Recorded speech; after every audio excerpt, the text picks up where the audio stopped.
미국이 천문학적인 돈다발을 흔들었습니다. 유럽은 당장 최신 무기를 주겠다며 거들먹거렸습니다. 중국은 막대한 투자를 쏟아붓겠다고 으름장을 놨습니다. 자원도 없는 한국이 감히 어딜 껴들어. 그런데 세계 최대 자원 부국이 선택한 나라는 미국도 유럽도 중국도 아닌 바로 대한민국이었습니다.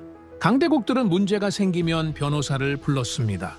한국은 밤새 현장으로 달려갔습니다. 강대국들은 기술을 팔았습니다. 한국은 기술을 가르쳐줬습니다. 그 진심 하나가 수십조 원의 돈다발을 완벽하게 이겨냈습니다. 대한민국의 소름 돋는 대반전 이야기, 지금부터 시작하겠습니다. 시계 초침 소리만 들리는 깊은 밤이었죠. 보고서 한 장을 펼쳤을 때 제 손이 멈췄습니다. 한국이라는 단어가 눈에 걸렸거든요. 인도네시아가 한국을 선택했다는 겁니까? 대체 어떻게 하자는 겁니까? 저는 마이클 스탠포드입니다. 25년 동안 세계 방산 시장을 분석해온 전문가죠. 미국 국방부 산하 싱크탱크 선임 연구원으로 일했습니다. 나토 협력 프로젝트 자문도 맡았습니다. 강대국들이 어떻게 판을 짜는지 저는 정확히 읽어왔습니다. 틀린 적이 없었습니다. 단 한 번도요. 그런 제가 그날 밤 보고서 한 장 앞에서 멈춰버렸습니다. 사무실에는 저 혼자였습니다. 형광등 하나만 켜진 채로 그 문장만 계속 눈에 들어왔죠. 인도네시아가 한국을 선택했다는 겁니다. 저는 그 문장을 3번 읽었습니다. 결론은 같았습니다. 저는 그 자리에서 보고서를 덮어버렸습니다. 이건 전략적으로 완전히 틀린 선택입니다. 세상이 어떻게 돌아가는지 아시죠? 자원이 있는 나라가 선택받습니다. 힘이 있는 나라가 판을 짭니다. 인도네시아는 어떤 나라입니까? 세계 최대의 니켈 매장량을 가진 나라입니다. 미국이 원하고 유럽이 원하고 중국이 원하는 자원 강국이죠. 그런 나라가 파트너를 고른다면 선택지는 뻔했습니다. 미국이거나 유럽의 전통적인 군사 강국이어야 했습니다. 한국이 낄 자리가 없었습니다. 자원 하나 없는 나라입니다. 강대국 사이에서 눈치 보며 움직이는 나라죠. 방사는 이제 막 성장하기 시작한 나라입니다. 그게 제가 알고 있던 한국이었습니다. 제 상식으로는 도저히 납득할 수 없는 결과였습니다. 그냥 무시하고 퇴근하면 될 일이었습니다. 그런데 이상했습니다. 보고서를 덮었는데도 그 문장이 머릿속에서 지워지지 않았습니다. 왜 하필 한국이지? 시계 초침 소리만 들렸습니다. 저는 천장을 바라봤습니다. 그때부터 뭔가 잘못됐다는 느낌이 들기 시작했습니다. 제가 모르는 무언가가 저기서 움직이고 있다는 직감이 들었죠. 오랫동안 이 바닥에서 구르며 쌓인 직감이었습니다. 몇 분이 지났습니다. 저는 다시 보고서를 펼쳤습니다. 이번엔 달랐습니다. 한 줄 한 줄 천천히 단어 하나하나를 씹어 삼키듯 읽어 내려갔습니다. 단순한 무기 판매 계약이기를 바랐습니다. 그냥 흔한 자원 거래라면 어떻게든 이해해 볼 수 있었으니까요. 하지만 읽으면 읽을수록 더 이상했습니다. 한국이라는 단어가 다시 눈에 들어왔습니다. 단순 구매가 아니었습니다. 함께 만든다는 표현이 반복되고 있었습니다. 전투기를 함께 만든다고요? 인도네시아와 한국이요? 이건 평범한 협력이 아닙니다. 저는 의자를 앞으로 당기고 책상에 몸을 바짝 붙였습니다. 그때 그 문장이 눈에 들어왔습니다. 전략 동반자 관계 격상. 저는 그 문장을 3번 읽었습니다. 한 글자도 놓치지 않으려고 조용히 입으로 따라 읽었습니다. 이건 단순한 거래가 아니었습니다. 물건 사고 파는 수준이 아니었습니다. 동맹 수준의 관계를 맺겠다는 내용이었습니다.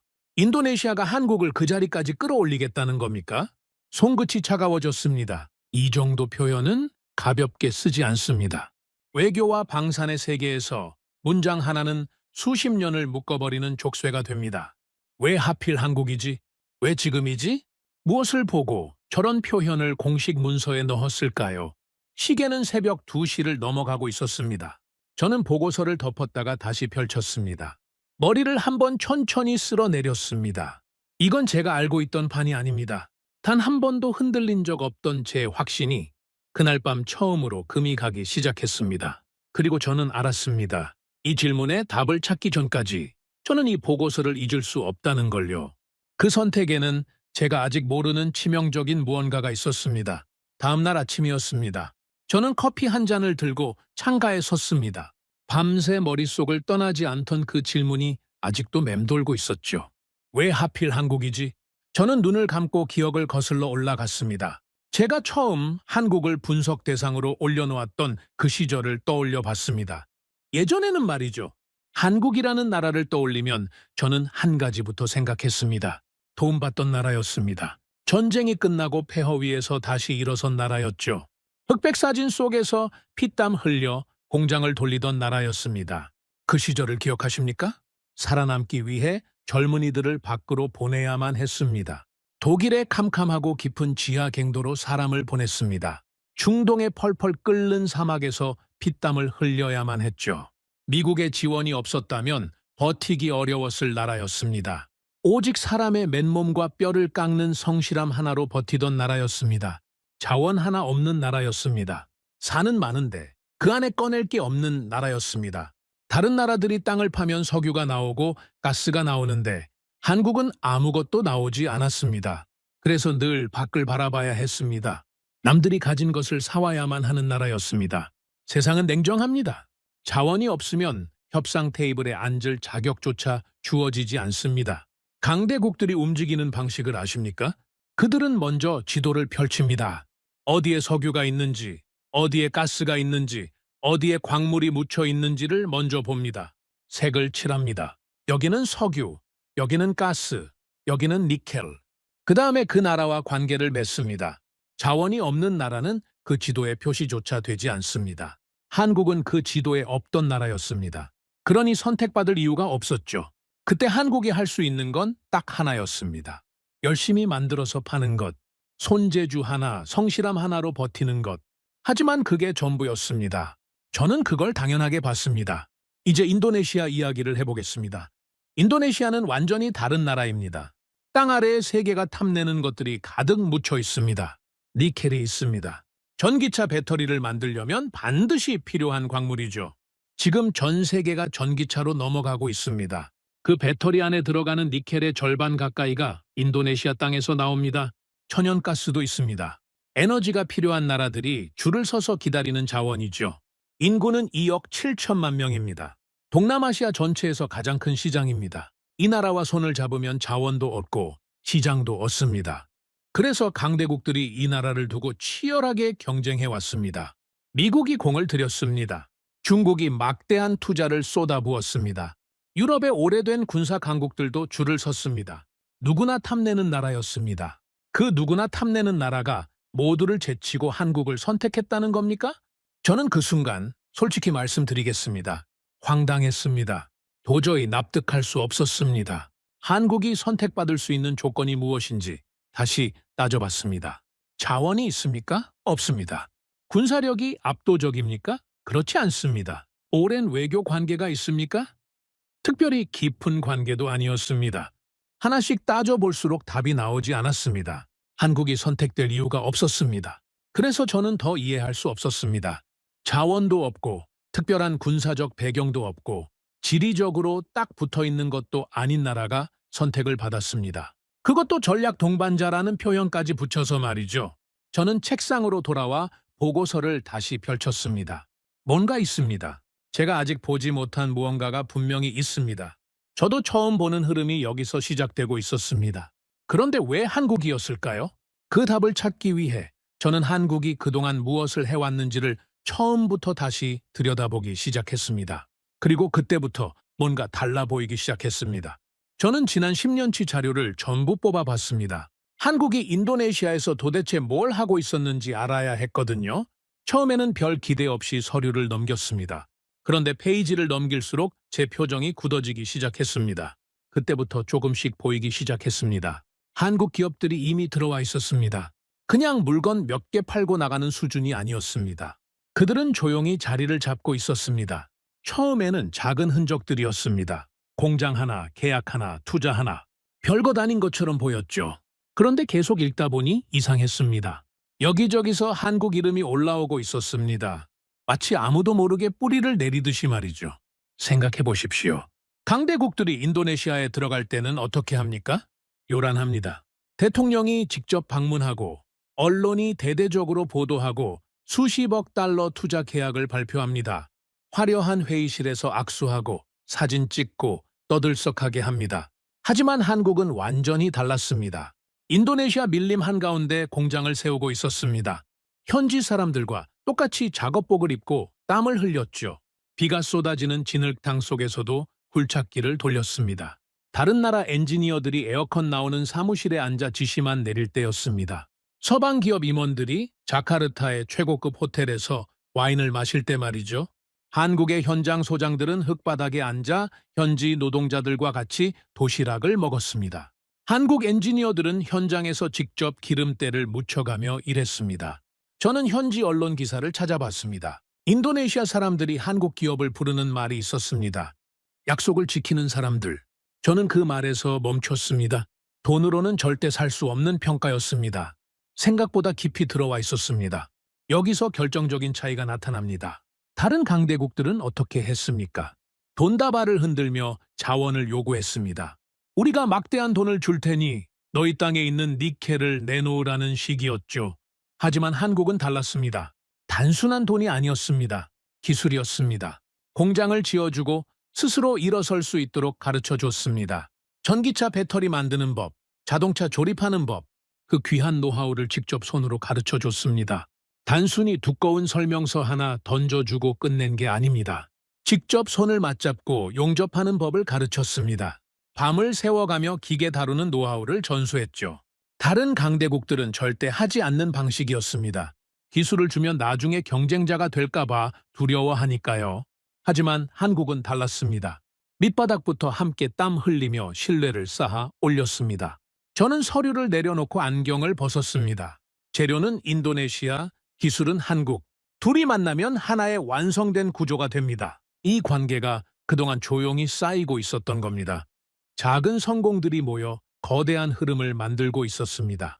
한국이 인도네시아에서 얼마나 많은 땀을 흘렸는지 이제야 알 것 같았습니다. 분명히 훌륭했습니다. 전문가인 저조차도 인정할 수밖에 없었죠. 하지만 그걸로는 부족했습니다. 이 정도로 전략 동반자라는 거창한 이름을 붙여주지는 않습니다. 경제 협력을 잘한다고 해서 국가의 운명을 거는 동맹 수준의 파트너가 되는 건 아닙니다. 방산 시장은 그렇게 낭만적인 곳이 아니거든요. 여전히 거대한 퍼즐 조각 하나가 빠져 있었습니다. 그래도 설명이 안 됩니다. 단순히 경제 교류가 활발해졌다고 해서 이런 파격적인 대우를 한다고요? 도대체 제가 놓친 그 마지막 조각은 무엇이었을까요? 분명히 경제를 넘어선 훨씬 더 거대하고 은밀한 무언가가 숨겨져 있었습니다. 며칠 뒤 워싱턴에서 비공개 전문가 회의가 열렸습니다. 미국과 유럽의 네로라 하는 방산 분석가들이 모두 모인 자리였죠. 저는 회의실 문을 열고 들어가며 내심 안도했습니다. 역시 다들 같은 생각이었습니다. 인도네시아가 한국을 선택했다는 소식에 모두들 코웃음을 치고 있었거든요. 영국에서 온 분석가가 커피잔을 내려놓으며 비웃듯 말했습니다. 한국이요, 텔레비전이나 세탁기는 세계 최고죠. 하지만 방사는 완전히 다른 세계입니다. 프랑스 군사 전문가도 거들었습니다. 한국은 아직 그 수준이 아닙니다. 이건 그냥 정치적인 보여주기일 뿐입니다. 진짜 핵심 무기는 결국 우리에게서 사갈 겁니다. 저도 고개를 끄덕였습니다. 제가 분석한 대로였습니다. 한국은 훌륭한 제조업 국가지만 무기를 설계하고 세계의 판을 짜는 강대국은 아니었으니까요. 회의실 안에 우리 모두는 여전히 우월감에 빠져 있었습니다. 미국과 유럽이 주도하는 이 견고한 질서가 영원할 것이라고 믿었죠. 그런데 회의가 중반으로 넘어갈 때였습니다. 단상에 있던 발표자가 화면에 사진 한 장을 띄웠습니다. 회의실에 순간적인 정적이 흘렀습니다. 한국이 만들고 있다는 최신형 전투기 모습이었습니다. 날렵하고 거대한 회색 동체가 화면을 가득 채우고 있었죠. 발표자가 무거운 목소리로 입을 열었습니다. 인도네시아가 한국을 선택한 진짜 이유가 여기 있습니다. 단순한 무기 거래가 아닙니다. 두 나라가 이 전투기를 함께 만든다고 합니다. 순간 누군가 비웃던 표정 그대로 굳어버렸습니다. 저도 모르게 입을 꾹 다물었습니다. 그런데 전투기를 같이 만든다고요? 이건 완전히 다른 이야기입니다. 탱크나 장갑차를 파는 것과는 차원이 다릅니다. 전투기는 현대 군사 기술의 결정체입니다. 전 세계에서 스스로 전투기를 만들 수 있는 나라는 손에 꼽습니다. 비행기를 돈 주고 사가는 것과 설계도부터 같이 그리며 함께 만드는 것은 하늘과 땅 차이거든요. 무기를 함께 만든다는 건 앞으로 수십 년 동안 두 나라의 군사 시스템을 하나로 묶겠다는 뜻입니다. 이건 조금 이상했습니다. 서방의 군사 강국들도 섣불리 하지 않는 최고 수준의 군사 동맹입니다. 회의실 한 구석에서 웅성거리는 소리가 들리기 시작했습니다. 이게 정말 가능한 일입니까? 한국이 그 정도 항공 기술력이 됩니까? 미국도 수십 년이 걸린 일인데 말입니다. 방금 전까지 한국을 무시하던 전문가들의 얼굴에 당황한 기색이 역력했습니다. 회의실의 공기가, 그 오만했던 분위기가 살짝 바뀌는 게 느껴졌죠. 하지만 저는 애써 그 불안감을 짓눌렀습니다. 아닙니다. 이건 불가능합니다. 전투기 독자 개발이 얼마나 뼈를 깎는 고통인지 제가 누구보다 잘 압니다. 천문학적인 돈을 쏟아붓고도 실패하는 나라가 수두룩합니다. 한국이 아무리 기술이 좋아졌다고 해도 최신형 전투기를 다른 나라와 공동으로 개발한다고요? 중간에 반드시 무너질 겁니다. 저는 속으로 끊임없이 되뇌었습니다. 그래도 틀렸습니다. 결국 기술의 거대한 장벽을 넘지 못할 것입니다. 엔진이나 핵심 장비에서 한계에 부딪힐 것입니다. 그러면 결국 미국이나 유럽의 도움을 구하러 올 것이라고 굳게 믿었죠. 회의가 끝난 후에도 저는 동료들에게 애써 자신 있게 말했습니다. 너무 걱정할 것 없습니다. 한국은 아직 그 선을 넘지 못했습니다. 조금만 지켜보면 결국 한계가 드러날 겁니다. 하지만 제 목소리는 며칠 전보다 조금 떨리고 있었습니다. 머릿속에서는 아까 화면에서 본 그 전투기의 매끈한 동체가 계속 맴돌았거든요. 저는 끝까지 부정하고 싶었습니다. 제가 평생을 바쳐온 방산시장의 견고한 질서가 흔들리고 있다는 걸요. 미국과 유럽이 지배하던 그 거대한 판을 한국이라는 나라가 뒤집고 있다는 사실을 인정하고 싶지 않았습니다. 그래서 저는 제 자신을 속이고 있었습니다. 그래도 저는 믿지 않았습니다. 아니, 믿고 싶지 않았던 것일지도 모릅니다. 그때까지만 해도 저는 제 낡은 확신이 무조건 맞다고 억지를 부리고 있었습니다. 하지만 그날 밤 집에 돌아와서도 그 전투기 사진이 머릿속에서 떠나지 않았습니다. 그날 밤 저는 잠을 이루지 못했습니다. 눈을 감으면 회의실에서 본 그 전투기 사진이 떠올랐습니다. 결국 새벽 2시에 일어나 서재로 향했습니다. 다시 한번 봐야겠다는 생각이 들었거든요. 이번엔 달랐습니다. 부정하는 눈이 아니라 있는 그대로 보기로 했습니다. 넓은 책상 위에 인도네시아 지도와 한국 관련 자료를 전부 펼쳐놓았습니다. 빨간 펜을 들고 선을 긋기 시작했습니다. 인도네시아의 거대한 광산 위치에 동그라미를 쳤습니다. 거기서 캐넨 니켈이 어디로 가는지를 따라가 봤죠. 그 선은 한국 기업이 지은 현지 재련소로 이어졌습니다. 다시 그 선을 그어봤습니다. 이번에는 거대한 배터리 공장으로, 그리고 전기차 생산 라인으로 연결되었습니다. 잠깐, 연결되는데? 다시 보니까 보이기 시작했습니다. 파편처럼 흩어져 있던 정보들이 하나의 거대한 그림으로 맞춰지고 있었습니다. 하나씩 연결되고 있었습니다. 저는 무릎을 탁 쳤습니다. 이건 완벽하게 맞물려 돌아가는 거대한 톱니바퀴였습니다. 생각해 보십시오. 인도네시아는 땅을 파면 돈이 나오는 나라입니다. 하지만 그 흙을 최첨단 배터리로 만들 기술은 없죠. 자원은 넘치지만 그 자원을 첨단 무기로 바꿀 능력이 없는 겁니다. 반대로 한국은 어떻습니까? 세계 최고의 기술을 가졌습니다. 무에서 유를 창조하는 나라죠. 하지만 치명적인 약점이 있었습니다. 땅속에 자원이 없다는 겁니다. 답은 너무나 명확했습니다. 재료는 그들이, 기술은 우리가. 이건 서로가 없으면 절대 안 되는 완벽한 짝이었습니다.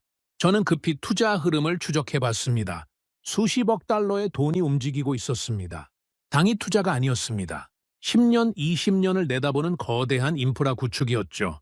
한국은 자원을 안정적으로 공급받고 인도네시아는 기술을 전수받아 스스로 일어서는 구조였습니다. 그리고 전투기 공동 개발은 이 거대한 그림의 활용점정이었습니다. 단순히 무기를 파는 게 아닙니다. 국가와 국가의 운명을 묶어버린 겁니다. 전투기를 같이 만든다는 건 앞으로 수십 년 동안 부품을 공유하고 전술을 공유한다는 뜻입니다. 경제와 안보가 하나의 밧줄로 단단히 묶인 겁니다. 여기까지 준비했다고? 손으로 책상을 툭툭 치던 제 손가락이 허공에서 멈췄습니다. 이건 우연이 아니었습니다. 어쩌다 보니 운이 좋아서 계약을 따낸 게 아닙니다. 미국과 유럽 강대국들이 돈다발을 흔들며 거드름을 피울 때였습니다. 한국은 조용히, 하지만 아주 치밀하게 판을 짜고 있었던 겁니다. 자원과 기술, 그리고 안보를 하나로 묶어버리는 거대한 판말입니다. 이건 하나의 완벽한 설계였습니다. 서방 전문가들이 회의실에 앉아 한국을 비웃고 있을 때 한국은 이미 다음 시대를 준비하고 있었습니다. 누구도 넘볼 수 없는 철옹성을 짓고 있었던 겁니다. 저는 안경을 벗고 책상에 두 손을 짚은 채 멍하니 지도를 내려다봤습니다. 방산시장을 지배해온 강대국들의 공식이 무너지는 소리가 들리는 듯했습니다. 강대국이 일방적으로 자원을 뺏어가던 낡은 시대는 끝났습니다. 서로의 부족한 점을 채워주며 함께 성장하는 새로운 모델. 그걸 한국이 설계해놓고 있었던 겁니다. 총 한 번 쏘지 않고 힘으로 윽박지르지도 않았습니다. 과거 제국주의 국가들이 군대를 동원해 자원을 빼앗던 낡은 방식과는 완전히 달랐습니다. 철저한 상호 존중과 기술 공유.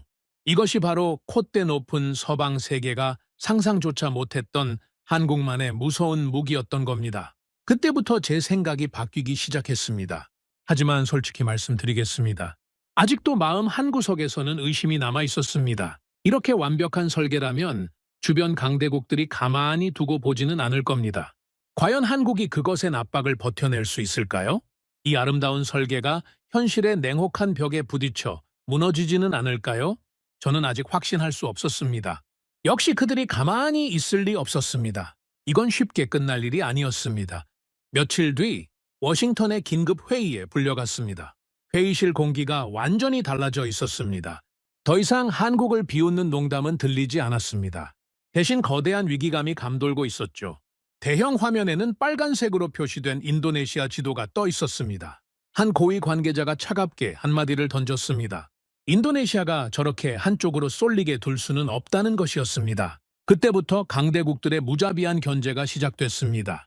미국과 유럽의 방산 로비스트들이 은밀하게 움직였습니다. 인도네시아 정부 고위층을 찾아가 파격적인 조건을 제시했죠. 한국과의 불확실한 개발을 멈추면 당장 최신 무기를 쥐어주겠다는 거였습니다.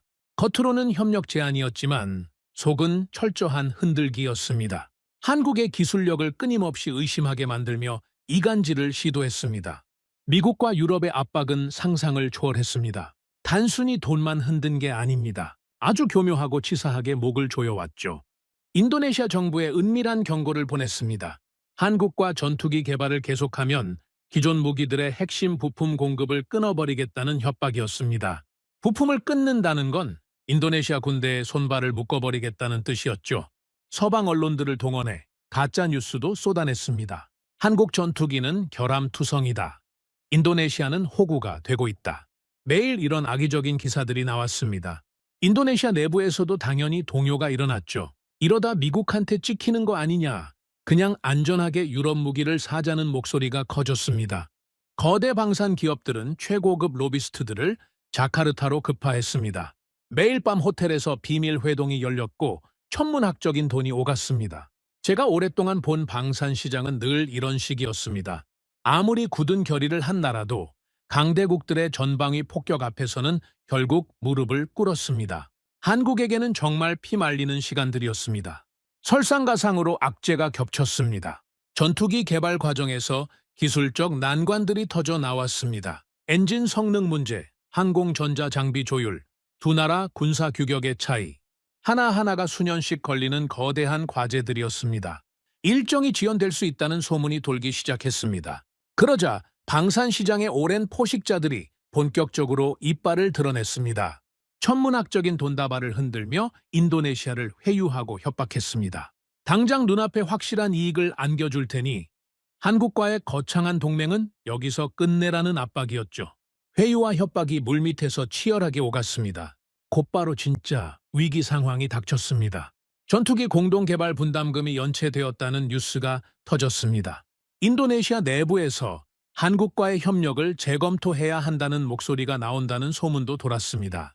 핵심 기술 이전 문제로 양국이 삐걱거린다는 이야기도 들려왔죠. 이대로 가다가는 자원 공급망 전체에 제동이 걸릴 수 있었습니다. 저는 모니터에 붉은색으로 번쩍이는 속보들을 보며 이마를 짚었습니다. 여기서 무너지면 끝입니다. 단순히 전투기 몇 대를 못 파는 문제가 아니었습니다. 한국이 오랜 시간 땀 흘려 쌓아온 신뢰의 구조 전체가 무너지는 겁니다. 자원과 기술을 연결하는 그 거대한 설계가 한순간에 물거품이 되는 거였습니다. 인도네시아가 방향을 틀면 다른 나라들도 한국을 다시 보게 됩니다. 결국 한국은 또다시 강대국들의 눈치를 보는 나라로 돌아가야 할 판이었습니다. 방산시장은 피도 눈물도 없는 잔혹한 곳입니다. 한번 약점을 보이면 승냥이 떼처럼 달려들어 물어뜯습니다.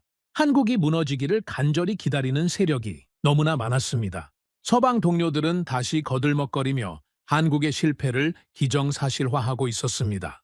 결국 아시아의 작은 나라가 감당할 수 있는 판이 아니었다고 조롱했죠. 아무도 장담하지 못했습니다.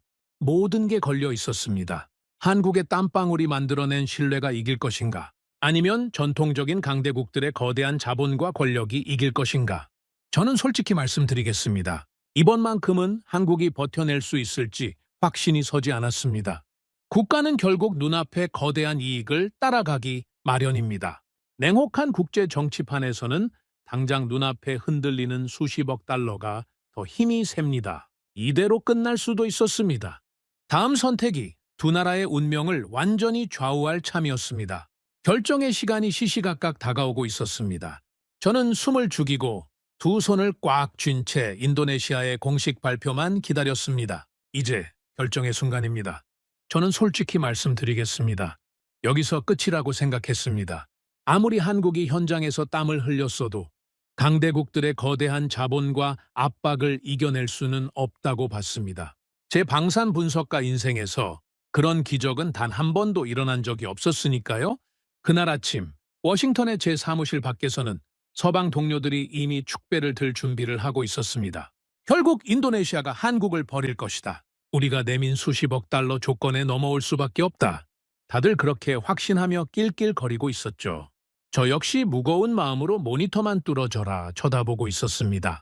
화면 아래로 속보 자막이 쉴 새 없이 지나가고 있었습니다. 협력 재검토, 분담금 문제, 기술 갈등. 하나하나가 한국에게는 치명적인 단어들이었습니다. 이제 끝인가? 그때였습니다.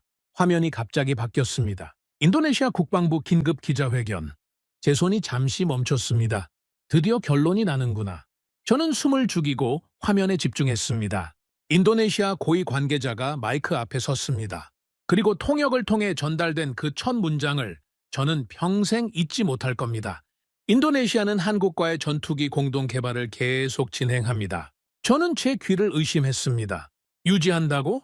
저는 자리에서 벌떡 일어섰습니다. 미국이 최신 전투기를 주겠다고 유혹하고 유럽이 막대한 돈을 쏟아붓겠다고 협박했는데도 그걸 거절했다고요? 다시 한번 들었습니다. 틀림없었습니다. 협력을 중단하지 않겠다가 아니었습니다. 협력을 한 단계 더 격상하겠다고 했습니다. 하지만 결과는 정반대였습니다. 그들은 선택을 바꾸지 않았습니다. 오히려 더 깊어지고 있었습니다. 이어지는 발표 내용은 제 상식을 완전히 부셔버렸습니다. 전투기뿐만 아니라 방산 전 분야로 협력을 넓히겠다는 입장이었습니다. 자원과 산업, 그리고 안보까지 한국과의 파트너십을 장기 구조로 가져가겠다는 선언이었습니다. 저는 그대로 의자에 털썩 주저앉았습니다. 머릿속이 하얘졌습니다. 방금 전까지 밖에서 떠들썩하던 서방 동료들의 목소리가 일순간에 쥐죽은 듯 사라졌습니다. 그들도 충격에 빠진 겁니다. 도대체 무엇이 인도네시아의 마음을 붙잡은 걸까요? 미국과 유럽이 흔든 그 천문학적인 돈다발보다 더 강력한 무기가 한국에 있었습니다. 저는 그 답을 찾기 위해 자료를 다시 뒤졌습니다. 그리고 한 인도네시아 관료의 인터뷰 기사를 발견했습니다. 그 문장이 제 가슴을 꿰뚫었습니다. 강대국들은 우리 자원을 가져가려 했습니다. 한국은 우리 미래를 함께 만들려 했습니다. 저는 그 문장을 읽고 한동안 움직이지 못했습니다. 그게 전부였습니다. 그 한 문장이 모든 걸 설명했습니다. 미국과 유럽이 돈다발을 흔들며 자원을 요구할 때 한국은 달랐습니다. 비가 쏟아지는 진흙탕에서 함께 땀을 흘렸습니다. 기술을 숨기지 않고 끝까지 가르쳐줬습니다. 흙바닥에서 함께 도시락을 먹으며 신뢰를 쌓았습니다. 돈으로는 절대 살 수 없는 것이었습니다. 며칠 뒤 저는 KF-21 시험 비행 영상을 보게 되었습니다. 활주로에 선 거대한 회색 전투기, 엔진이 찢어질 듯한 굉음을 내며 하늘로 솟아오르는 순간이었습니다. 저는 그 전투기의 동체를 보고 멍하게 멈춰 섰습니다. 조종석 바로 아래 두 개의 국기가 선명하게 새겨져 있었습니다. 태극기, 그리고 인도네시아 국기였습니다. 그 두 국기가 나란히 하늘을 가르고 있었습니다. 그 순간 제 온몸에 이상한 전율이 흘렀습니다. 이제 이 비행기의 날개에는 두 나라의 운명이 함께 걸려 있었습니다. 어느 한쪽이 쉽게 손을 뗄 수 없는 피를 나눈 형제 같은 구조가 완성된 겁니다. 화면 속에서 두 나라 대표가 굳게 손을 맞잡는 장면이 슬로우 모션처럼 흘러갔습니다. 그 악수는 단순한 비즈니스가 아니었습니다. 수십 년 동안 미국과 유럽이 지배해온 방산 시장의 질서가 무너지고 새로운 시대가 열리는 역사적 선언이었습니다. 저는 수많은 배신을 받습니다. 돈이 더 많은 쪽으로, 힘이 더 센 쪽으로 철새처럼 옮겨가는 나라들을 수도 없이 봤죠. 하지만 이번만큼은 달랐습니다. 거대한 돈과 압박 속에서도 그들은 한국과 끝까지 같이 가는 길을 선택했습니다. 저는 한참 동안 말이 나오지 않았습니다. 제가 알고 있던 공식이 하나씩 부서져 내려가고 있었죠. 한국이 만든 이 거대한 설계는 그 어떤 강대국의 돈으로도 부술 수 없을 만큼 단단했습니다. 결국 선택은 바뀌지 않았습니다. 저는 그날 밤 텅 빈 사무실에 홀로 앉아 오래된 분석 노트를 꺼냈습니다.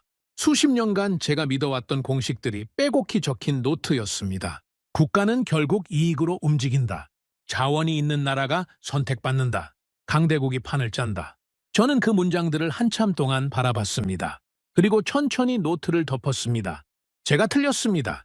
처음 인도네시아 보고서를 봤을 때 저는 한국을 무시했습니다. 자원도 없는 나라가 감히 강대국들의 판에 끼어들었다고 코웃음 쳤습니다. 하지만 그건 제 낡은 오만이었습니다. 이제야 이해가 됩니다. 한국이 인도네시아와 맺은 그 끈끈한 관계의 진짜 의미를 말이죠. 단순히 무기 몇 개 팔고 자원 좀 얻어오는 얄팍한 상술이 아니었습니다. 자원과 기술을 결합해 완전히 새로운 세계를 만든 겁니다. 미국도 유럽도 감히 상상하지 못했던 신뢰의 방식이었습니다. 더 놀라운 건 지금부터입니다. 이 거대한 설계가 현실이 되자 세계의 흐름이 요동치기 시작했습니다. 동남아시아의 이웃 국가들이 움직였습니다. 중동의 부국들이 눈을 돌렸습니다.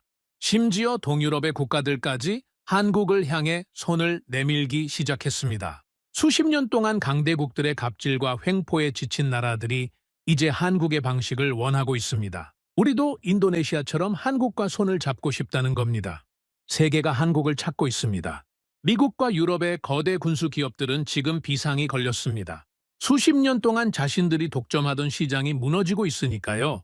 한국이 도대체 어떻게 저런 신뢰를 얻었는가 하면서 긴급 회의를 열고 있습니다. 그들은 지금도 정답을 찾지 못해 혼란스러워하고 있습니다. 한국의 기술은 돈으로 베낄 수 있을지 모릅니다.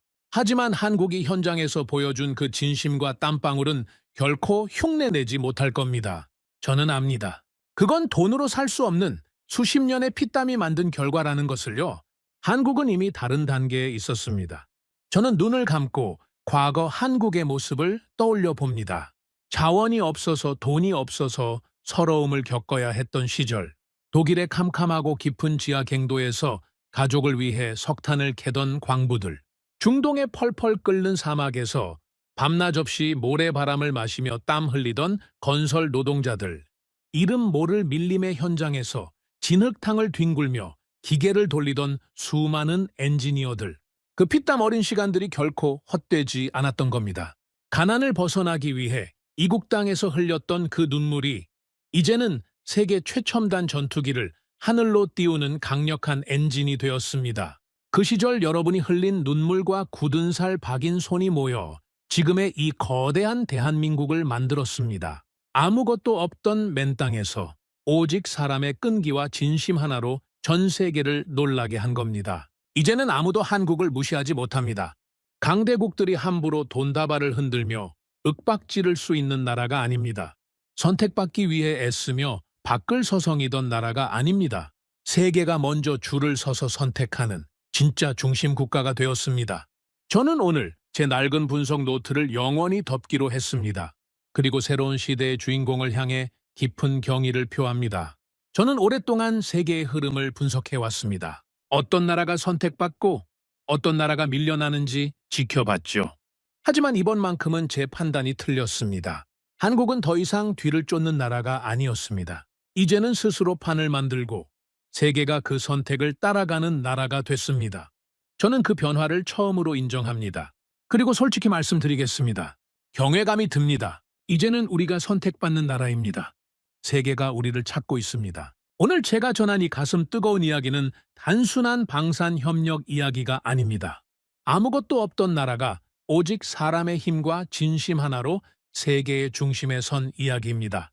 독일의 캄캄한 지하갱도에서 가족을 위해 묵묵히 버텼던 그 손들, 중동의 펄펄 끓는 사막에서 이를 악물고 견뎌냈던 그 등들, 이름 모를 밀림 공장에서 진흙탕을 뒹굴며 기계를 지켜낸 그 발들, 그 모든 분들이 오늘 이 자리에서 이 영상을 보고 계신다면 꼭 한 말씀 드리고 싶습니다. 여러분이 흘린 그 땀 한 방울이 헛되지 않았습니다. 여러분이 버텨낸 그 시간들이 지금 대한민국이 세계 앞에 당당히 서는 토대가 되었습니다. 자랑스럽습니다. 그리고 진심으로 감사합니다. 긴 영상 끝까지 함께 해주셔서 정말 고맙습니다. 오늘 이 이야기가 가슴에 남으셨다면 구독과 좋아요 한 번씩 꾹 눌러주시길 부탁드립니다. 여러분의 작은 응원 하나하나가 더 좋은 이야기를 만드는 가장 큰 힘이 됩니다. 늘 건강 잘 챙기시고 다음에도 가슴 벅차오르는 대한민국의 진짜 이야기로 다시 찾아오겠습니다. 감사합니다. 상황은 단 한 번에 뒤집혔습니다. 돈을 내지 않고 시간을 끌던 나라, 조건만 요구하던 뻔뻔한 협상. 누구도 이 흐름이 바뀔 거라고 생각하지 않았습니다. 하지만 어느 순간 완전히 다른 장면이 펼쳐집니다. 그들이 먼저 고개를 숙이고 돌아왔습니다. 그리고 이제는 한국에 매달리기 시작했습니다. 더 놀라운 건 이게 끝이 아니었다는 겁니다. 다른 나라들까지 줄을 서며 움직이기 시작했습니다. 이제는 누가 사느냐가 아니라 한국이 누구에게 팔 것인가의 문제. 과거에는 상상도 못했던 완벽한 역전. 전 세계 방산 시장의 판을 완전히 뒤바꿔버린 이 사건. 도대체 무슨 일이 있었던 걸까요? 지금 그 결정적인 순간을 확인해 보시죠. 무기 하나 들여오겠다고 국가의 법을 통째로 뜯어 고친다고요? 말이 됩니까 이게? 저는 22년 동안 F-16부터 F-35까지 이 바닥 구석구석을 다 봐왔습니다. 그런데 이런 미친 상황은 처음입니다. 법을 바꾼다는 건 무슨 뜻인지 아십니까? 나라가 목숨 걸었다는 겁니다. 도대체 뭐가 그들을 이 지경까지 몰아붙인 겁니까? 저는 마이클 앤더슨입니다. 미국 워싱턴에서 22년째 글로벌 방산 시장을 분석하는 전문가죠. 전투기가 아니라 전투기가 팔리는 시장을 보는 사람입니다. 2024년 6월 제 책상에 긴급 보고서가 올라왔습니다. 필리핀 국방부 동향 분석이었죠. 첫 페이지를 펼치는 순간 제 눈을 의심했습니다. 필리핀 정부 전투기 도입 위한 특별법 개정 추진. 전투기 하나 사겠다고 국가 제도를 갈아엎는다고요? 그만큼 상황이 절박했다는 뜻입니다. 지금 남중국해를 보십시오. 완전 화약고입니다. 중국 전투기들이 하루가 멀다 하고 필리핀 영공을 들쑤시고 있죠. 군함들도 마찬가지였습니다. 전쟁은 아직 시작되지 않았지만 이미 공기는 달라져 있었습니다. 그런데 필리핀 공군은 뭘 하고 있었냐고요? 아무것도 못했습니다. 가진 전투기라곤 30년도 더 된 1980년대 고철 덩어리들 뿐이었으니까요. 중국의 최신 전투기가 뜨면 그냥 쳐다만 봐야 하는 수준입니다. 보고서에 적힌 4글자가 제 심장을 때렸습니다. 전력 공백, 하늘을 지킬 방패가 아예 사라진다는 뜻입니다. 이건 선택이 아니라 생존 문제였습니다. 당장 하늘이 뚫리게 생겼으니 무조건 사야죠. 그런데 살 곳이 없었습니다. 미국 전투기요? 세계 최강이죠. 하지만 필리핀 예산으로는 어림도 없는 그림의 떡입니다. 더 끔찍한 건 납기입니다. 지금 당장 계약서에 도장 찍어도 최소 5년을 기다려야 합니다. 당장 내일 중국이 밀고 내려올지 모르는데 5년을 어떻게 버팁니까? 그럼 유럽 전투기는 어떨까요? 기체는 훌륭합니다. 하지만 진짜 문제는 유지비입니다. 유럽제는 한마디로 돈 먹는 하마입니다. 부품 하나 갈아 끼우는데 천문학적인 돈이 깨지죠. 필리핀 국방 예산으로는 1년도 못 버티고 파산할 겁니다. 미국도 유럽도 답이 아니었습니다. 기존 선택지들이 전부 박살난 겁니다. 시간은 없고 적은 코앞까지 왔고 살 무기는 없다. 필리핀은 막다른 골목에 몰렸습니다. 그래서 극단적인 도박을 건 겁니다. 국가법까지 뜯어 고쳐가며 어떻게든 살 길을 찾으려 했죠. 저는 다음 페이지를 넘겼습니다.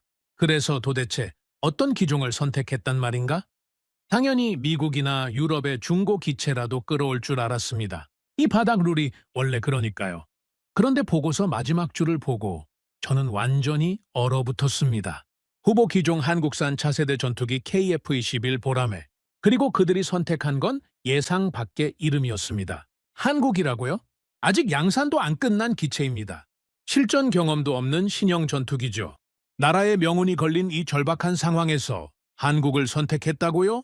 전투기는 자동차와 다릅니다. 한번 들여오면 수십 년을 함께 가야 하죠. 마음에 안 든다고 바꿀 수 있는 게 아닙니다. 저는 숫자로 판단하는 사람입니다. 감정을 빼고 데이터만 보죠. 제 22년 분석가 인생을 걸고 이건 도저히 이해할 수 없는 선택이었습니다. 한국. 저는 그 선택을 이해할 수 없었습니다. 한 나라가 법을 바꾸고 그 선택지에 한국을 올렸습니다. 이 이상한 조합이 머릿속에서 계속 맴돌았죠. 이상했습니다. 뭔가 맞지 않았습니다. 하지만 그때까지도 저는 이렇게 생각했습니다. 결국 무산될 협상용 카드일 뿐이다. 전투기 시장에 파는 바뀌지 않는다고 말입니다. 그때의 저는 꿈에도 몰랐습니다. 이 작은 문장 하나가 글로벌 방산 시장의 판도를 완전히 뒤집어 버릴 줄은 말입니다. 한국 전투기라고요? 솔직히 말씀드리면 저는 웃음부터 나왔습니다. 나는 숫자로 판단하는 사람입니다. 감정을 빼고 오직 데이터와 사실만 봅니다. 22년 동안 이 바닥 구석구석을 굴러먹으면서 배운 게 그겁니다. 그래서 필리핀이 한국 전투기를 후보에 올렸다는 소식을 들었을 때 제 반응은 아주 단순했습니다. 가능성 없다. 오해하지 마십시오. 한국은 훌륭한 나라입니다. 하지만 이건 다른 문제죠. 자동차 세계 최고 수준으로 만듭니다. 반도체, 조선, 전자 제품까지 다 잘하죠. 빠르게 배우고 빠르게 따라잡는 나라입니다. 그건 저도 인정합니다. 하지만 전투기는요? 전투기는 아무나 만드는 게 아닙니다. 지금 전 세계에서 독자 전투기를 제대로 만드는 나라가 몇 나라인지 아십니까? 손가락으로 꼽습니다. 미국, 러시아, 유럽 몇 개 나라. 그게 전부입니다. 기술 강국 일본도 못 만듭니다. 결국 미국 기술 없이는 나사 하나 제대로 못 돌렸죠. 중국은 수십 년 걸려서 겨우 만들었습니다. 이건 경험의 영역입니다. 단순히 기술만의 문제가 아닙니다. 수십 년 누적된 설계 경험, 시험 데이터, 실패 기록, 시스템 통합 능력, 양산 경험, 이 모든 게 쌓여야 합니다. 신흥국이 단기간에 따라잡을 수 있는 영역이 절대 아니죠. KF-21 보람의 디자인은 그럴듯하게 뽑았더군요. 하지만 껍데기만 번지르르하다고 전투기가 되는 게 아닙니다. 핵심을 보십시오. 엔진? 미국 것입니다. 레이더? 외국 기술 의존입니다. 항전 장비, 무장 시스템 다 어디서 가져온 겁니까? 독자 개발이라고 하지만 실상은 조립 수준 아닙니까? 더구나 필리핀은 지금 어떤 상황입니까? 당장 내일 영공이 뚫려도 이상하지 않을 벼랑 끝입니다. 그런 나라가 검증도 안 된 신형 전투기를 기다린다고요? 이건 도박입니다. 국가를 걸고 하는 미친 도박이죠.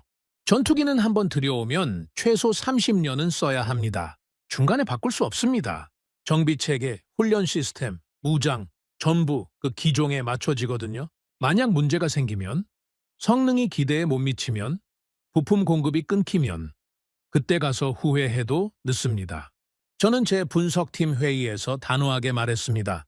한국 전투기, 현실성 없다. 기술 격차가 너무 크다. 경험이 없다.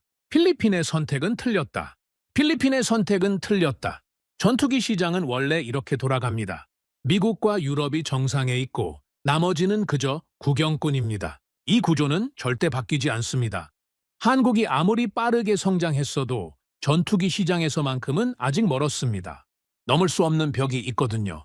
저는 이 상황을 흥미로운 실패 사례로 기록하기 시작했습니다. 신흥국이 안보 위기 상황에서 어떻게 잘못된 판단을 내리는지 좋은 교보제가 될 거라고 생각했죠. 제 22년 경력을 걸고 확신했습니다. 결과는 이미 나와 있다고 말입니다. KF-21은 결국 기대에 못 미칠 거고 필리핀은 뼈저린 후회를 하게 될 것이다. 그때까지만 해도 저는 제 판단에 단 한치의 의심도 없었습니다. 그런데 말입니다. 2024년 하반기부터 이상한 소식들이 들리기 시작했습니다. KF-21 개발 일정이 예정대로 진행되고 있다는 겁니다. 시험 비행도 성공적이라는 보고가 올라왔죠. 처음엔 그냥 흘려들었습니다. 초기 단계는 원래 다 그렇게 보고하니까요. 하지만 계속해서 비슷한 보고가 올라왔습니다. 저는 그제야 생각했습니다. 혹시 내가 뭔가 놓친 게 있나? 하지만 곧 고개를 저었습니다. 아니다. 내 판단이 맞다. 22년 경력이 틀릴 리 없다. 그리고 바로 그 확신이 나중에 저를 가장 크게 무너뜨리게 될 줄은 그때는 상상도 못했습니다. 그런데 말입니다. 2024년 9월 어느 날 이상한 소식이 들려왔습니다. 한국 전투기 초음속 비행 성공. 처음엔 그냥 흘려들었습니다. 초음속 비행 정도야 요즘 전투기면 당연히 되어야 하는 거니까요. 그런데 며칠 뒤 또 소식이 왔습니다. KF-21 공중급유 시험 성공. 일주일 뒤엔 또 다른 뉴스였습니다. 무장 발사 시험 완료. 그때 처음으로 뭔가 이상하다고 느꼈습니다. 너무 빠릅니다. 보통 신형 전투기는 한 단계 성공하면 몇 달씩 쉬어갑니다. 문제 분석하고 수정하고 재시험하고 그게 정상이거든요. 그런데 한국은 쉬지 않고 계속 앞으로만 나가고 있었습니다. 저는 제 부하 직원에게 물었습니다. KF-21 개발 일정 어떻게 돌아가고 있나? 예정대로 진행 중입니다. 지연은 없습니다. 치명적 결함은 보고된 바 없습니다. 이건 말이 안 됩니다. 지연이 없다고요? 치명적 결함도 없다고요? 미국 F-35 개발할 때 얼마나 고생했습니까? 일정은 수년씩 밀렸고 예산은 2배로 뛰었죠. 세계 최강 미국도 그 모양인데 한국이 문제없이 간다고요? 저는 직접 자료를 뒤지기 시작했습니다. 시험 비행 6차 성공, 시험 비행 7차 성공, 시험 비행 8차 성공. 전부 성공입니다. 이건 내가 예상한 결과가 아니었습니다. 보통 이 단계에서는 실패가 나와야 정상입니다. 그래야 문제를 발견하고 고치죠. 그런데 한국은 계속 성공만 하고 있었습니다. 더 이상한 건 속도였습니다.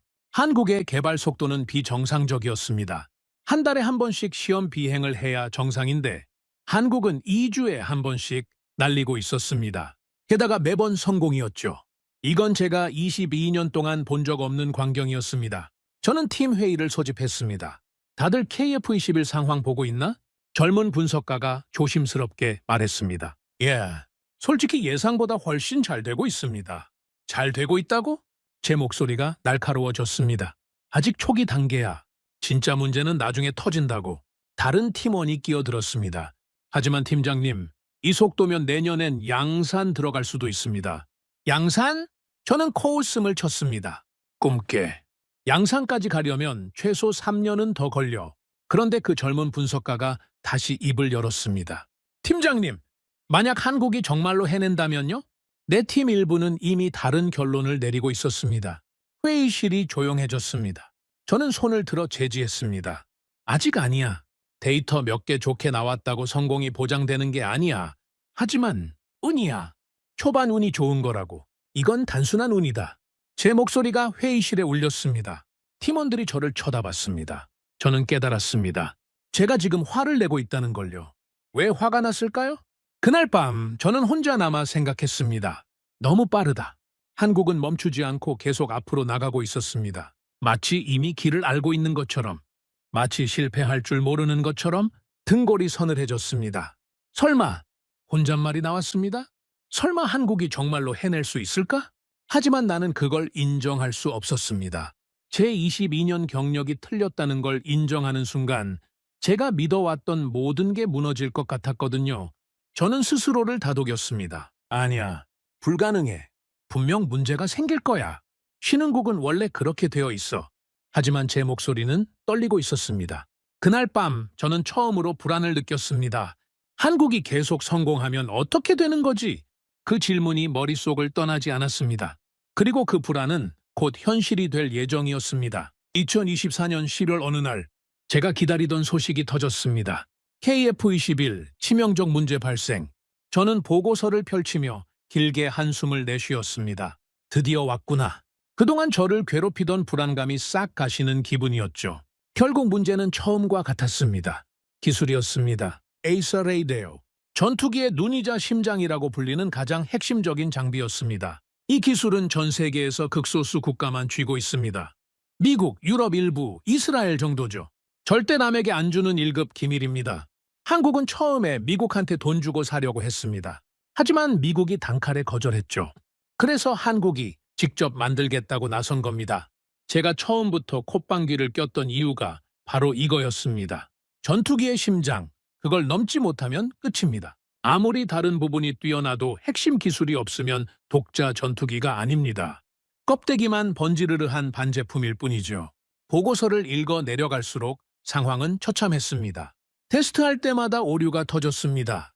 표적을 놓치고 시스템이 다운되고 기체와 호환도 안 됐죠. 100km 밖 표적을 찾아야 하는데 50km에서 놓쳤습니다. 또 한 번은 아예 시스템이 꺼져 버렸죠. 이런 상태로 실전에 나가면 어떻게 됩니까? 적기를 발견도 못하고 격추당합니다. 한국 연구진들은 그야말로 지옥을 보고 있었습니다. 3일 동안 집에 못 들어간 사람이 수두룩했습니다. 책상 밑에서 잠깐 눈 붙이고 다시 일어나서 컴퓨터 앞으로 가는 삶이 반복됐습니다. 어느 연구원의 일기가 언론에 흘러나왔습니다. 오늘도 실패했다. 72시간째 잠을 못 잤다. 동료가 코피를 쏟으며 쓰러져 응급실로 실려갔다. 이제 정말 안 되는 건가? 그 처절한 기록을 읽으며 저는 생각했습니다. 역시 안 되는구나. 수백 번, 수천 번 다시 세팅하고 하늘에 띄웠지만 모니터의 에러 메시지는 사라지지 않았습니다.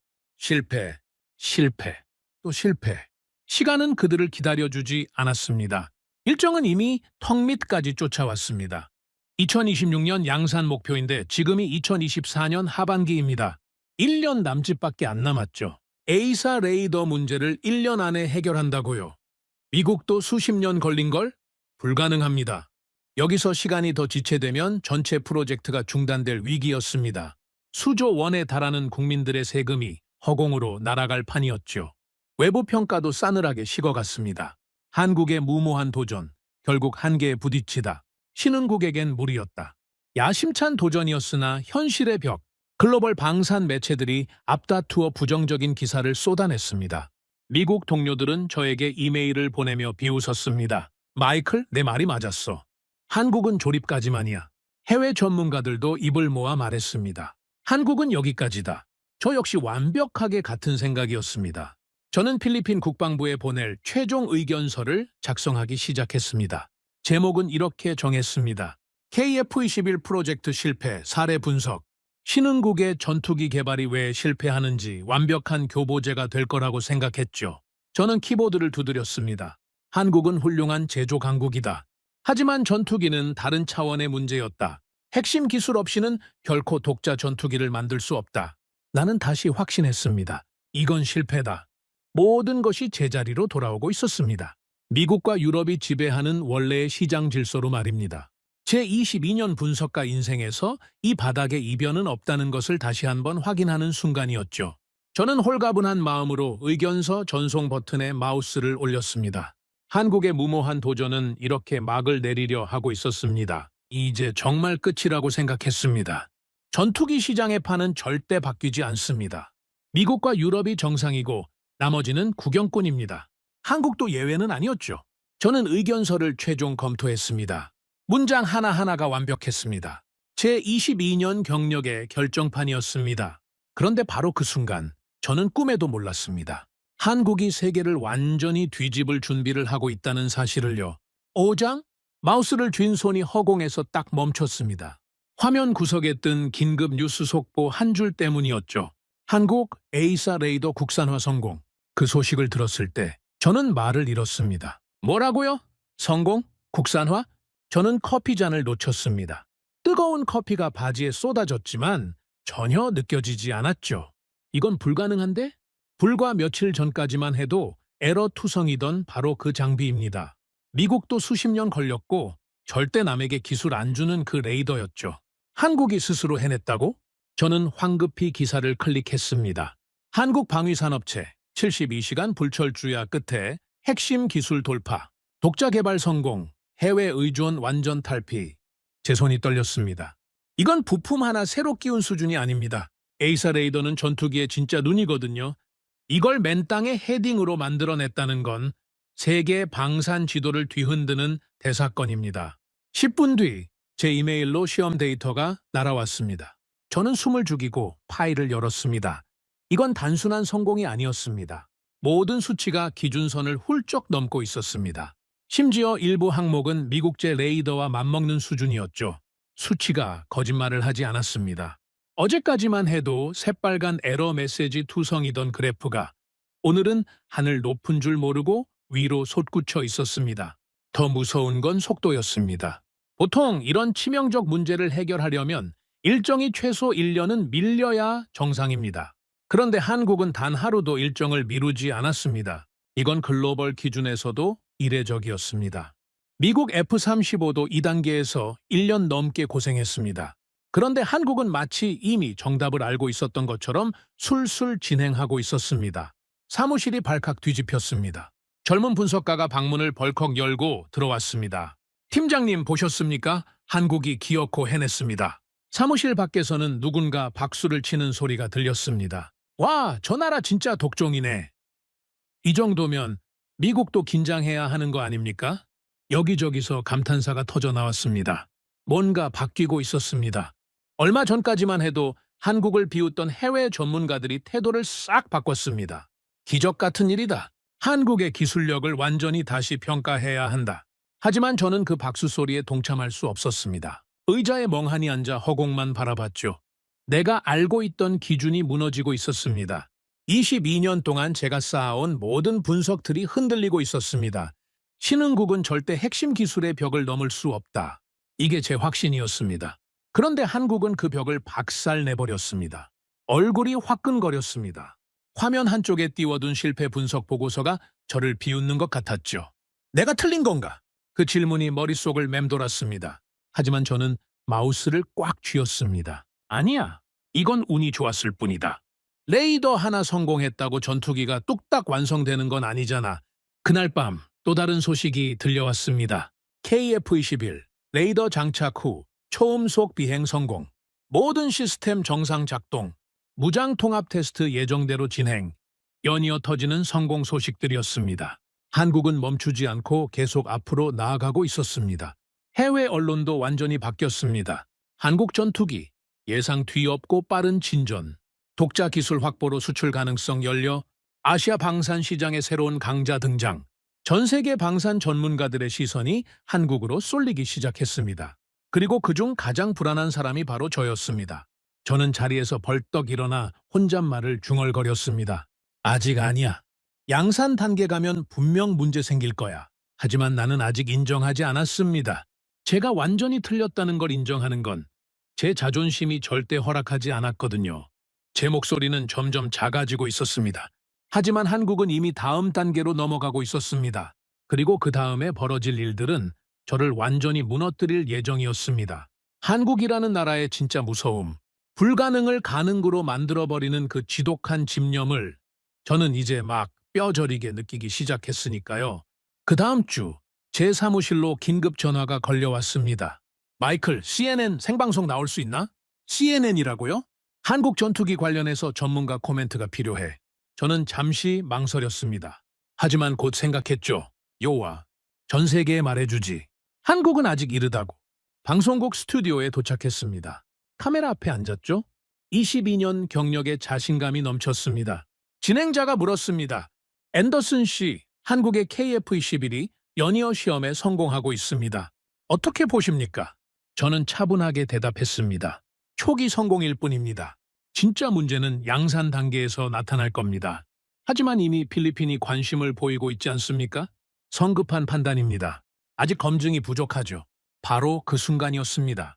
진행자의 귀에 뭔가 들려왔는지 표정이 변했습니다. 잠깐만요. 지금 속보가 들어왔습니다. 화면이 바뀌었습니다. 필리핀 국회 KF-21 도입 법안 만장일치 가결. 저는 말문이 막혔습니다. 지금 제가 방송 나와서 성급하다고 말하는 바로 이 순간에 진행자가 다시 물었습니다. 앤더슨 씨, 이제도 성급한 판단이라고 보십니까? 전 세계가 지켜보고 있었습니다. 제 얼굴이 화면에 클로즈업 됐죠. 입을 열었다 닫았다를 반복했습니다. 그건 완전히 망신당한 겁니다. 생방송으로 말입니다. 스튜디오를 나오는데 다리에 힘이 풀렸습니다. 사무실로 돌아오니 동료들이 수군거렸습니다. 방송 봤어? 마이클 표정 봤어? 완전 얼어붙었더라. 22년 경력이 뭔 소용이야. 귀가 따가웠습니다. 그날 밤 더 충격적인 소식들이 연달아 터졌습니다. 폴란드가 협상을 시작했습니다. 사우디아라비아도 구매 검토에 들어갔죠. 아랍에미리트는 아예 계약서 초안을 달라고 했습니다. 한 나라도 아니고 줄줄이 몰려오고 있었습니다. 저는 컴퓨터 앞에 멍하니 앉아 있었습니다. 그런데 가장 충격적인 이메일이 도착했습니다. 인도네시아 KF-21 추가 구매 협상 재개. 돈 안 내고 버티던 인도네시아가 먼저 매달리기 시작했습니다. 16대라도 먼저 계약하고 싶다. 분담금 지급 일정 조정하겠다. 생산 순서 앞당겨달라. 완전히 태도가 바뀌어 있었습니다. 왜죠? 왜 갑자기 저렇게 조급해진 겁니까? 보고서를 뒤지다가 저는 이유를 알아버렸습니다. 생산 슬롯이 빠르게 차고 있었던 겁니다. 한국 공군 물량 48대, 필리핀 계약 예정 24대, 폴란드 협상 중 32대. 생산 라인이 이미 몇 년치가 예약되어 있었죠. 인도네시아가 계속 미루면 순서가 밀려서 2030년대에나 받을 판이었습니다. 지금 아니면 기회가 없다. 그래서 인도네시아가 급하게 태도를 바꾼 겁니다. 그런데 한국의 반응이 가관이었습니다. 인도네시아와의 협상은 진행 중이나 확정된 것은 없습니다. 한국이 거절하고 있었습니다. 조건이 안 맞으면 안 판다는 거였죠. 저는 화면을 멍하니 바라봤습니다. 이게 뭡니까? 구매국이 줄 서서 기다리고 판매국이 고르는 상황이라고요? 이건 제가 아는 전투기 시장이 아니었습니다. 22년 동안 제가 봐온 룰은 이게 아니었거든요. 미국과 유럽이 정하면 나머지가 선택받는 구조. 그게 이 바닥 철칙이었습니다. 그런데 지금 한국은 선택하는 쪽에 서 있었습니다. 젊은 분석가가 제 사무실로 들어왔습니다. 팀장님, CNN 생방송 봤습니다. 저는 고개를 들 수가 없었습니다. 솔직히 말씀드리면 한국을 인정해야 할 때 같습니다. 아직 아니야. 제 목소리가 터져 나왔습니다. 이건 일시적인 거라고. 분명 나중에 문제 생겨. 분석가는 저를 안쓰럽게 바라봤습니다. 팀장님, 하지만 현실은 개뿔, 데이터가 조작된 거야. 그 말이 제 입에서 나오는 순간 저는 깨달았습니다. 제가 지금 완전히 생떼를 쓰고 있다는 걸요. 평생 데이터로 먹고 산 사람이 데이터 조작이라니. 분석가는 더 이상 말하지 않고 나갔습니다. 그 뒷모습에서 실망감이 느껴졌죠. 저는 고개를 떨어뜨렸습니다. CNN 생방송에서 망신당한 제 모습이 자꾸 떠올랐습니다. 이제도 성급한 판단이라고 보십니까? 진행자의 그 질문이 귓가에서 맴돌았습니다. 그때 또 다른 이메일이 도착했습니다. 필리핀 대통령, 한국 방문 확정, KF-21 계약 서명식 예정. 판이 완전히 뒤집혔습니다. 그리고 그 뒤집힌 판 위에서 여전히 거꾸로 서 있는 사람은 저 하나뿐이었습니다. CNN 생방송에서 망신당한 다음 날, 더 충격적인 소식이 터졌습니다. 그날 저는 믿을 수 없는 장면을 목격했습니다. 인도네시아 국방부 장관이 한국에 날아왔다는 겁니다. 손에는 계약서 초안을 들고 말입니다. 돈을 안 내던 나라가 먼저 매달리고 있었습니다. 이게 어떤 나라입니까? KF-21 공동개발 파트너라면서 1조 6천억 원 분담금은 핑계만 대며 미뤘던 나라입니다. 돈이 부족하다. 조건을 더 좋게 해달라. 심지어 다른 나라 전투기를 기웃거리며 한국 애를 태우기까지 했죠. 그런데 갑자기 태도가 180도 바뀌었습니다. 밀린 분담금 어떻게든 마련해보겠다. 48대가 안 되면 16대라도 먼저 계약해달라. 생산 순서를 앞당겨달라. 저 나라 갑자기 왜 저러지? 이유는 아주 간단했습니다. 지금 아니면 기회가 없었던 겁니다. 필리핀이 먼저 움직였습니다. 법까지 바꿔가며 KF-21 도입을 확정했죠. 아랍에미리트가 뛰어들었습니다. 우리가 현찰로 먼저 사겠다며 백지수표를 흔들었죠. 사우디아라비아도 관심을 보였고 폴란드는 아예 32대 규모로 협상에 들어갔습니다. 줄이 서기 시작한 겁니다. 한국의 생산 라인이 눈 깜짝할 사이에 꽉 차버렸습니다. 한국 공군 48대, 필리핀 24대, 폴란드 협상 중 32대. 이미 몇 년치 생산이 다 예약되어 버린 겁니다. 인도네시아는 그제야 뼈저리게 깨달았습니다. 여기서 계속 배짱 튕기다가는 2030년이 넘어도 비행기 한 대 못 받겠구나. 그래서 체면이고 뭐고 다 버리고 매달린 겁니다. 제발 우리부터 해달라. 돈은 낼 테니 순서만 앞당겨달라. 완전히 애원하는 모습이었습니다. 자, 여기서 보통 나라라면 어떻게 할까요? 밀린 돈 주고 계약하겠다는데 얼씨구나 하고 도장을 찍었겠죠. 그런데 더 충격적인 건 한국의 반응이었습니다. 한국방위사업청에서 아주 짧고 단호한 공식 입장이 나왔습니다. 인도네시아와의 협상은 진행 중이나 확정된 것은 없습니다. 한국이 거절하고 있었습니다. 이건 사실상 통보였습니다. 조건이 완벽하게 맞지 않으면 안 판다. 너희 말고도 우리 전투기 살 나라는 줄을 섰다. 완전히 상황이 뒤집혔습니다. 과거에는 한국이 구매국에게 매달렸습니다. 지금은 구매국이 한국에게 매달리고 있었죠. 완벽한 갑과 을의 역전이었습니다. 22년 동안 제가 봐온 전투기 시장은 철저한 계급 사회였습니다. 미국과 유럽이 언제나 갑이었습니다. 한국은 항상 그 밑에서 눈치를 보는 을이었죠. 그런데 지금은 완전히 달랐습니다. 인도네시아 국방부 장관이 한국 방산업체 사장 앞에서 고개를 숙이는 사진이 언론에 떴습니다. 예전 같았으면 반대였을 겁니다. 한국 사장이 인도네시아 장관 앞에서 고개를 숙였겠죠. 저는 그 사진을 한참 동안 바라봤습니다. 그 순간 저는 깨달았습니다. 판이 완전히 바뀌었다는 것을. 이건 한국이 전투기 하나 잘 만들었다는 수준이 아니었습니다. 이건 힘의 구조가 바뀐 사건이었습니다. 필리핀은 법까지 바꿔가며 한국 전투기를 선택했습니다. 인도네시아는 돈을 싸들고 와서 순서를 달라고 애원하고 있습니다. 폴란드, 사우디, 아랍에미리트까지 줄을 서고 있습니다. 이제 한국이 선택하는 입장이었습니다. 누구에게 먼저 팔 것인가? 어떤 조건으로 팔 것인가? 언제 생산 슬롯을 내줄 것인가? 전부 한국이 정하고 있었습니다. CNN 생방송에서 이제도 성급한 판단이라고 보십니까? 라는 질문에 대답하지 못하고 얼어붙었던 제 모습이 떠올랐습니다. 이제 답을 알았습니다. 성급한 건 제가 아니라 한국이었습니다. 너무 빨리, 너무 완벽하게 모든 걸 해내버렸으니까요. 그리고 그 빠른 속도를 따라잡지 못한 건 바로 저였습니다. 22년 경력의 전문가라는 자만심에 갇혀 세상이 바뀌는 걸 보지 못했던 사람. 제가 절대 무너지지 않을 거라고 맹세했던 그 거대한 시장의 벽을 한국이라는 나라가 정면으로 박살내고 올라선 겁니다. 저는 천천히 자리에서 일어나 사무실 창밖을 바라봤습니다. 이제 글로벌 방산 시장은 한국의 허락을 기다려야 하는 새로운 시대로 접어들었습니다. 그 다음 달, 저는 두바이 글로벌 방산 전시회에 참석했습니다. 세계는 이미 움직이고 있었습니다. 전시장에 들어서자마자 놀라운 광경을 목격했습니다. 한국 부스 앞에 긴 줄이 서 있었거든요. 폴란드 국방부 장관, 사우디아라비아 공군 참모총장, 아랍에미리트 왕실 관계자, 전부 KF-21 브리핑을 기다리고 있었습니다. 한국을 더 이상 무시하는 나라는 없었습니다. 불과 1년 전만 해도 한국 부스는 한산했습니다. 그런데 지금은 전시회에서 가장 붐비는 곳이 되어 있었죠.